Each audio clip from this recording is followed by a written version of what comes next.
అని చెప్పి ఎగిరిపోయింది.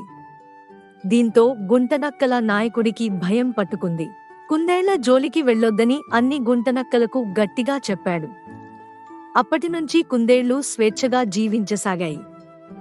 జింకపిల్ల సమయ స్ఫూర్తి ఇది. ఒక జింకపిల్ల మేత మేస్తూ మందను దాటి ముందుకు వచ్చేసింది. కాసేపటికి దానికి ఓ పులి ఎదురైంది. దాంతో ఒక్కసారిగా భయపడిపోయిందది. జింకను చూడగానే వెతకబోయిన తీగ కాలికి తగిలినట్లుంది. ఈరోజు దీన్ని ఎలాగైనా తినేయాలి అనుకుంది పులి.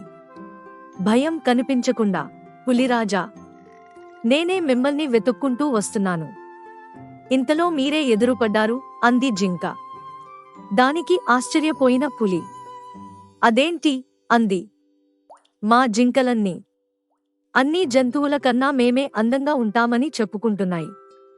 నేను మాత్రం వాటికి పులి నల్లని చారలతో చాలా అందంగా ఉంటుందని చెప్పాను. కాని అవి వినడం లేదు. అసలు పులి అనే జంతువే మాకు తెలియదు. నువ్వు దాన్ని తీసుకొచ్చి చూపించు, అప్పుడు నమ్ముతామన్నాయి. అందుకే మిమ్మల్ని వెతుక్కుంటూ వచ్చాను అంది.